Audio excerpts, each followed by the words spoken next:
చిన్నపరెడ్డి గారు?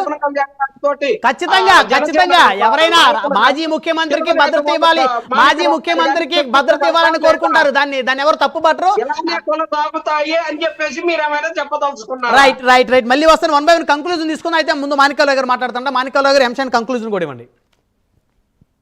మన టీవీ రాష్ట్రంలో చాలా మంది ప్రజలు చూస్తూ ఉన్నారు.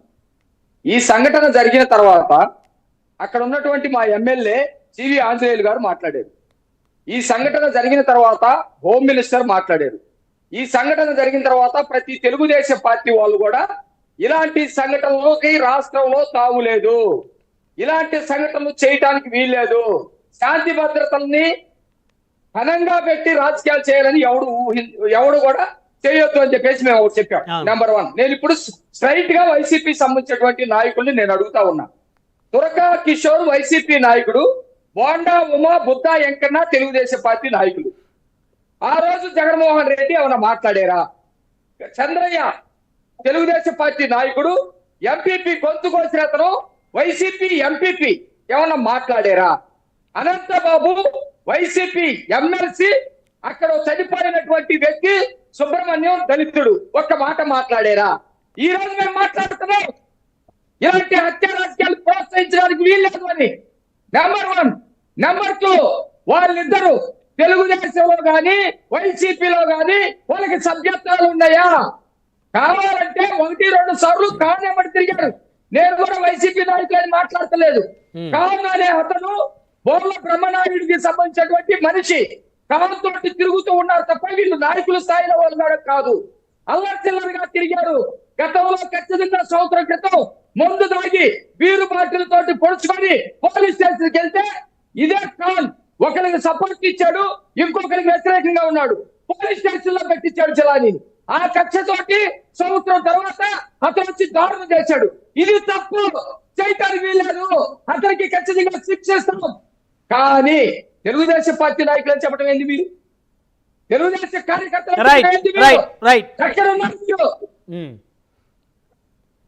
వివేక్ గారు.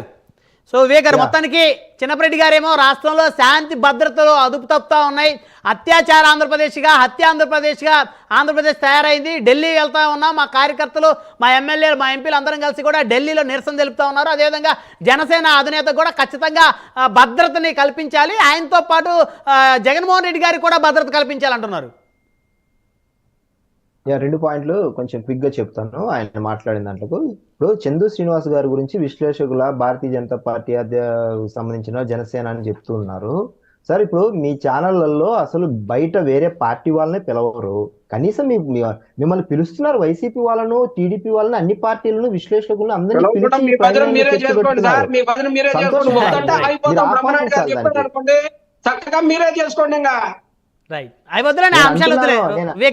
నేనేమంటున్నానంటే అందరూ చక్కగా మాట్లాడుతున్నారు, ఆ అవకాశం ఇస్తుంది ప్రైమ్ 9 అంటున్నాను. నేను అలాగా వేరు చేసి లేము అని అంటున్నాను, వేరు భావనలతో లేము, మేమందరం ప్రజాస్వామ్యబద్ధంగా ప్రవర్తిస్తున్నాము అంటున్నాను.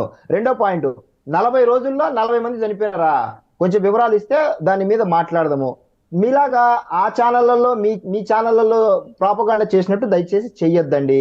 అలాగే ఏ ఘటనలు ఎక్కడెక్కడ జరిగాయో దానికి సంబంధించిన ఎవ్రీథింగ్ డీటెయిల్డ్ గా, అది హత్యా రాజకీయాల, ప్రత్యర్థుల, లేకపోతే సొంత పార్టీల ఇంట్లో జరిగిన గొడవల, లేకపోతే పార్టీల గొడవలు అనేది కూడా పోలీసు వాళ్ళు తగు ఆధారాలు తీసుకొని వ్యక్తిగత ఏంటి అనేది కంప్లీట్ గా చేస్తున్నారు. 40 అయితే కాదు. ఇప్పుడు మీరు గత 5 ఏళ్లలో 4,000కు పైగా హత్యలు, దారుణాలు జరిగాయి. ఒక్కొక్క ఇండివిజువల్ మీద, తెలుగుదేశం పార్టీ మీద దాదాపు 400 మంది మీద హత్యలు, దౌర్జన్యాలు, దాడులు జరిగాయి. దానికి సంబంధించిన వివరాలు ఉన్నాయి.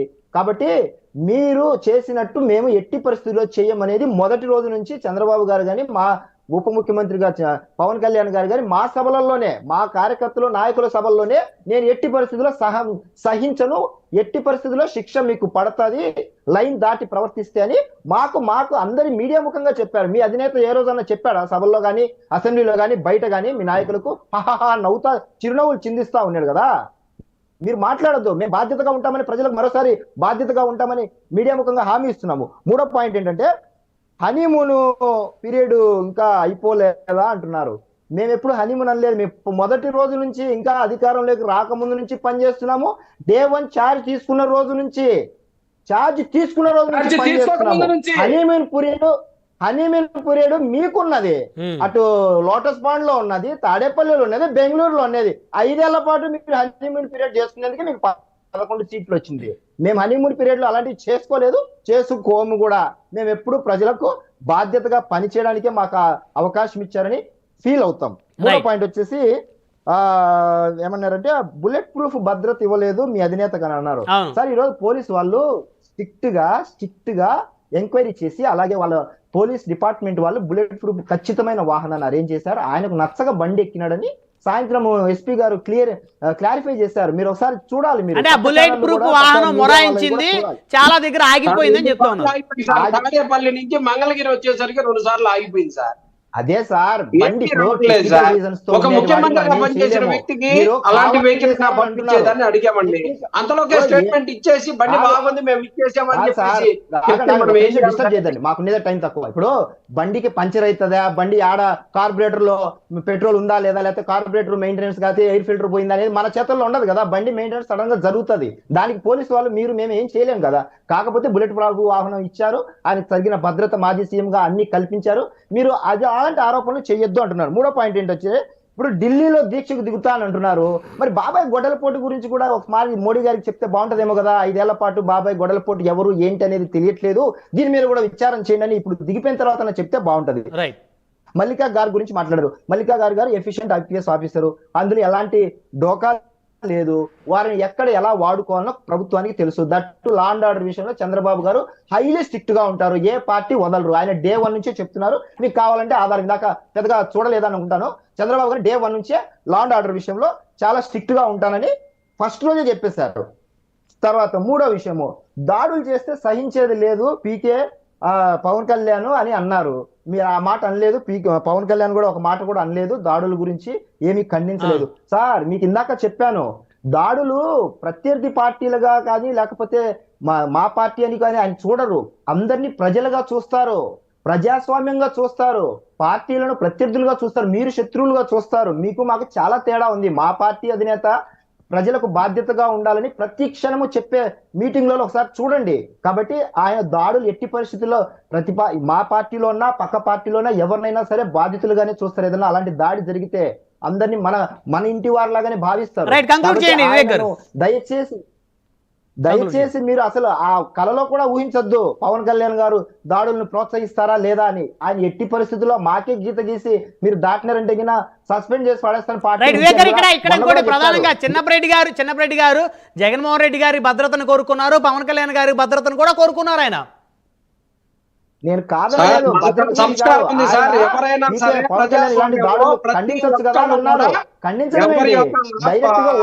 సెక్యూరిటీ వాళ్ళకి ప్రజలను కూడా ప్రభుత్వం కాపాడాలి అని చెప్పే దాంట్లో ఎటువంటి దానికి వెనక్కి వెళ్ళడం ఖచ్చితంగా మళ్ళీ చెప్తా ఉన్నాం. పవన్ కళ్యాణ్ గారికి కానీ, జగన్ గారికి కానీ, చంద్రబాబు గారికి కానీ, లోకేష్ బాబు గారికి కానీ, రాష్ట్ర ప్రజలకు కానీ ఎవరికైనా సరే బ్రతకడానికి ఎవరికైనా సరే వాళ్ళకి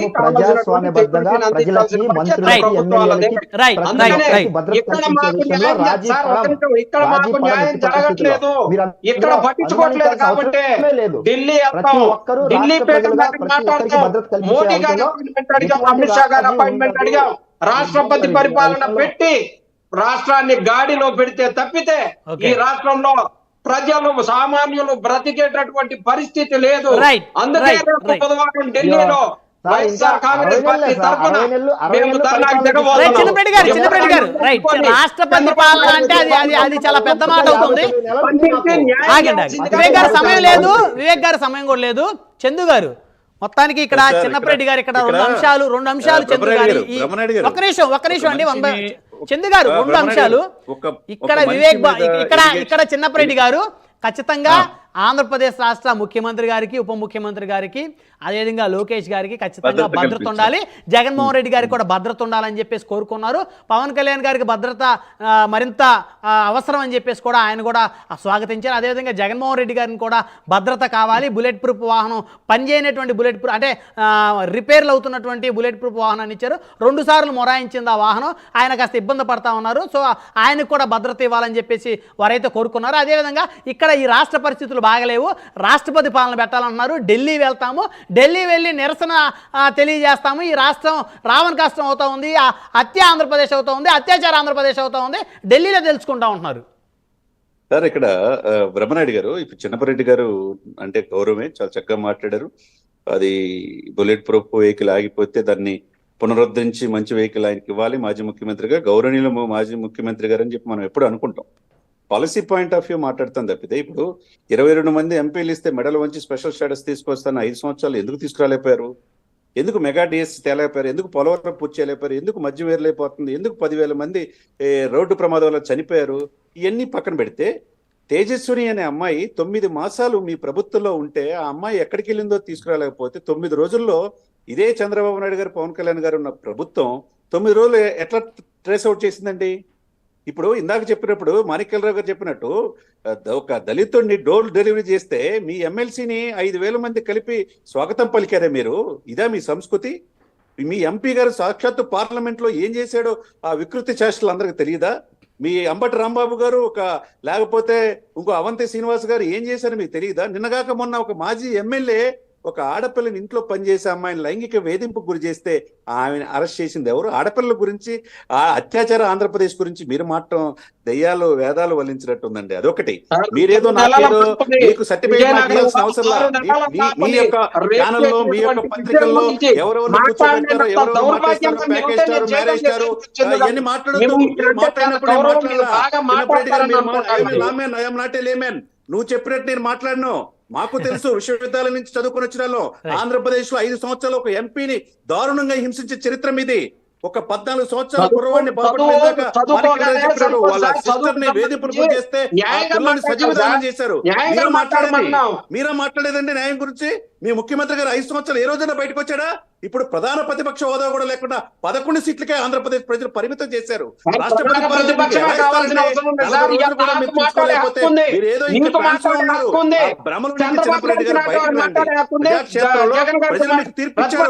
సంక్షేమ అభివృద్ధిని మర్చిపోయారని మీకు తీర్పిచ్చేశారు.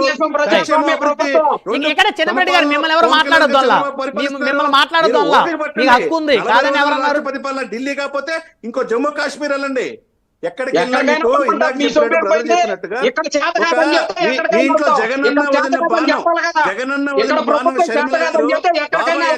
డాక్టర్ సునీత గారు ఆరోపించారు తండ్రిని హత్యని హార్ట్ అటాక్ అని చెప్పినారు. విజయసాయి రెడ్డి గారి గురించి అనేక రకాల ఆరోపణలు వస్తున్నాయి. ఈ పార్టీలో జరిగినవన్నీ ముందు ప్రక్షాళన చేసుకోండి. మీ 11 సీట్లు మీ దగ్గర ఉంచుకునేట్టు చేసుకోండి. వాళ్ళు కూడా వెళ్ళిపోతే రేపు పార్టీ కూడా ఉండే పరిస్థితి కాదు. ఆంధ్రప్రదేశ్ ప్రజలు ప్రధాన ప్రతిపక్ష హోదా కూడా తీసేశారు. అది వాస్తవం. మీరు నాకు చెప్పేది తెలుసు, మీ దగ్గర నేర్చుకోవాల్సిన అవసరం లేదు. యాజ్ రాజకీయ విశ్లేషకుడిగా ఆంధ్రప్రదేశ్ పరిస్థితులు తెలుసు. ఆంధ్రప్రదేశ్ వదిలిపెట్టి లాస్ట్ 5 సంవత్సరాల్లో దాదాపు 15,000 మంది కుటుంబాలతో సహా సర్దుకొని బయటికి వెళ్ళిపోయారు. ఆంధ్రప్రదేశ్ వదిలిపెట్టి అన్ని వ్యవస్థలు నిర్వీర్యం చేశారు. మీరా చెప్పేది 3 రాజధానులు అని చెప్పేసి విశాఖపట్నంలో కొండలు తొలిచి 500 కోట్ల సుందరమైన భవనాలు కట్టారు. 26 జిల్లాల్లో భవనాలు కట్టుకున్నారు. ఎవరు డబ్బు ఇది? విశాఖపట్నంలో 90 సంవత్సరాల చరిత్రని 500 కోట్ల విలువ ఏం వదిలిపెట్టారు సార్? విశాఖ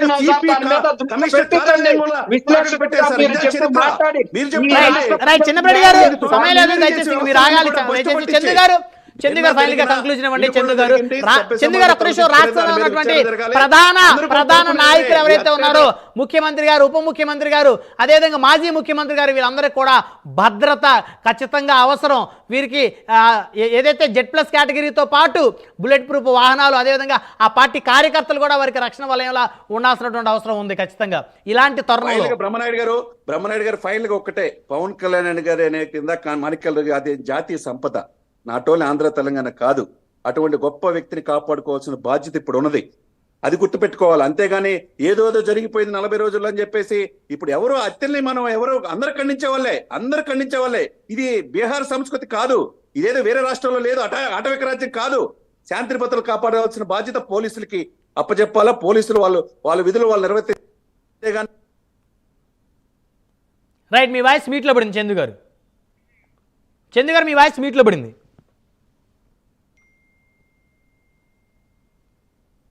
చందు గారు మీ వాయిస్ మీట్లో ఉంది, ఒకసారి అన్మ్యూట్ చేయండి.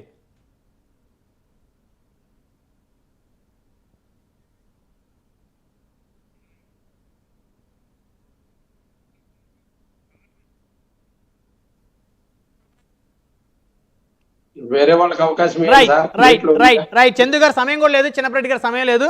సో మొత్తానికి ఖచ్చితంగా జనసేన అధినేత భద్రత ఏదైతే ఉందో అది ఖచ్చితంగా అవసరం, ఈ రాష్ట్రానికి అవసరం. ఆయన రాష్ట్ర సంపద, దేశ సంపద అంటూ ఎవరైతే తెలుగుదేశం పార్టీ రాష్ట్ర అధికార ప్రతినిధి మాణిక్యాలరావు గారు ఉన్నారో, ఖచ్చితంగా రాష్ట్ర ముఖ్యమంత్రి చంద్రబాబు నాయుడు గారు కూడా దీనికి సంబంధించి కేంద్రానికి ఖచ్చితంగా సిఫార్సు చేసేటువంటి అవకాశం కూడా ఖచ్చితంగా ఉందని చెప్పేసి అభిప్రాయం వ్యక్తం చేశారు. అదేవిధంగా ప్యానెల్ ఉన్న సభ్యులందరూ కూడా రాష్ట్రాన్ని శాంతి భద్రతలతో ఉంచాలని చెప్పేసి కోరుకున్నారు. హత్యలో ఎవరు చేసినా తప్పే, కానీ వ్యక్తిగత కక్షల్ని, వ్యక్తిగత హత్యల్ని, కుటుంబ కలహాలని, రాజకీయ రంగు పులిమి రాష్ట్రాన్ని రావణ కాష్టంగా తయారు చేయొద్దని చెప్పేసి అయితే అందరి మెజార్టీ సభ్యుల యొక్క అభిప్రాయం లాగైతే చాలా స్పష్టంగా కనబడతా ఉంది. రైట్, ధన్యవాదాలండి చర్చలో పాల్గొన్నందుకు పిల్లి మాణిక్యాలరావు గారు, చందు శ్రీనివాస్ గారు, అదేవిధంగా చిన్నప్రెడ్డి